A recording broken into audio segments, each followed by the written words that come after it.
I was standing in a hospital corridor last winter watching a property manager about to sign for a full RTU replacement right before a major billing cycle, and I had to step in. Hey there, welcome to On-Site Insight, where we talk about projects and subjects that help you move toward equipment planning and away from crisis management. We pulled the amp readings, did a quick oil check. Wait, how fast did you get that sample back? Same day on site. Within a day, we had a reman compressor on a pallet and comfort restored. The board walked away with capital dollars intact.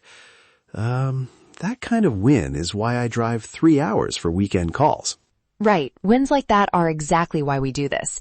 Stick with us for the next 10 minutes and you'll get 3 checks you can run on site to decide repair versus replacement. Fast diagnostics, a clipboard-friendly cost compare, and the execution playbook to keep downtime low. Let's start with diagnostics. Which test do I run first on a cold rooftop? Oil and contaminant, always first. If the oil's black and gritty, you may already be looking at internal wear. Then amp trends. Look for creeping running amps. Vibration and valve leak checks follow to confirm. Right, so oil can actually explain weird amp readings later? Exactly. Black, gritty oil often means internal scoring. Send a lab sample if anything looks off.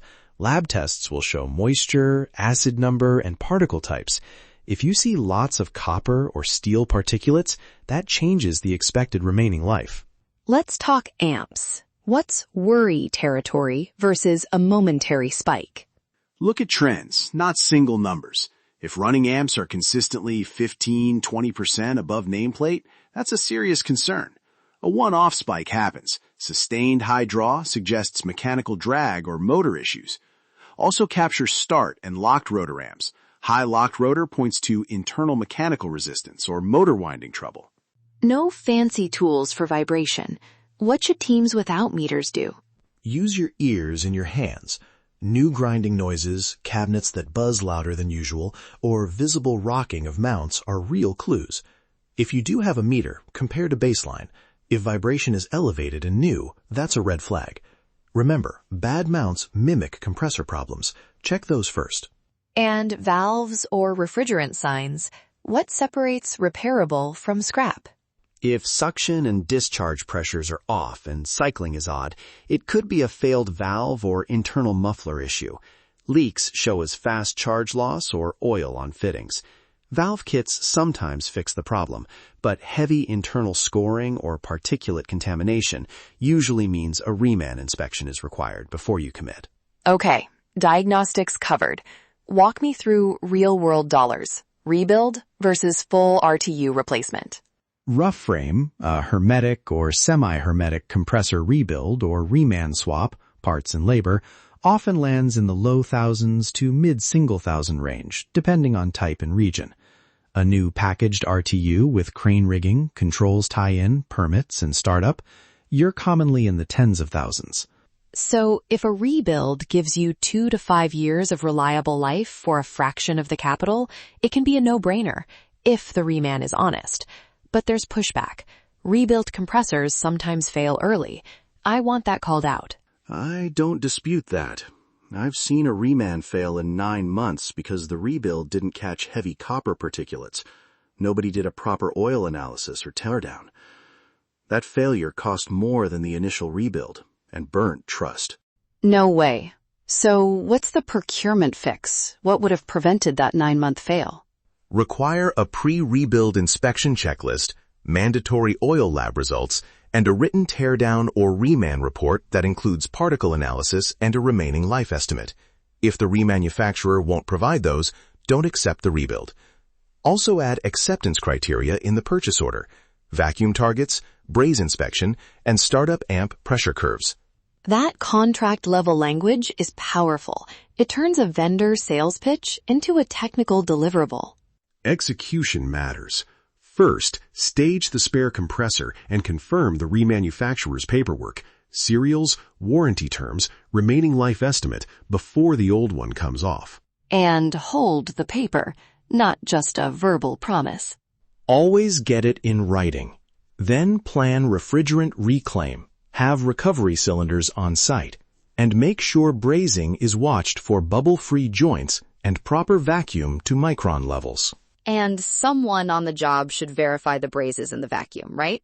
Exactly. Finish with a run test under load and recorded amp and pressure curves. Schedule the swap during off hours when possible, and stage temporary cooling if occupants can't tolerate downtime. Finally, watch the warranty fine print. Conditional clauses can void coverage for field errors unless you meet explicit startup acceptance criteria.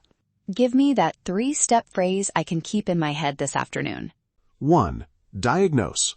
Oil, amps, vibration, and valve and leak checks. Get lab samples if anything looks off. 2. Compare true cost. Include parts, labor, reclaim, and a conservative remaining life estimate. Only pick rebuild if it clears your ROI threshold. 3. Execute to spec. Staged compressor, documented reman report, rigorous startup tests, and written warranty acceptance. Follow those and you'll cut impulsive capital spends. Quick 10-minute triage you can run on site. Take an oil sample, log 3 amp readings across start and run, listen and inspect mounts, and capture suction discharge pressures. If 2 of those 4 look bad, call the remanufacturer for an inspection before approving replacement. And one honest tip, don't let the vendor's urgency force a decision. Pressure to sign right now is often a sales cadence, not a technical necessity. Use the 10-minute triage and get a second opinion. Comfort first, fiscal sense next. If you want the 1-page compressor decision checklist we mentioned, oil steps, amp checkpoints, a clipboard ROI formula, and contractor acceptance language, head to the episode page and download it. And if you've got a wild rooftop story or a tough case, send it in. We'll pick interesting ones and walk through them with you. Until next time, look for the signs, ask for the teardown or oil report, and insist on a written remaining life estimate.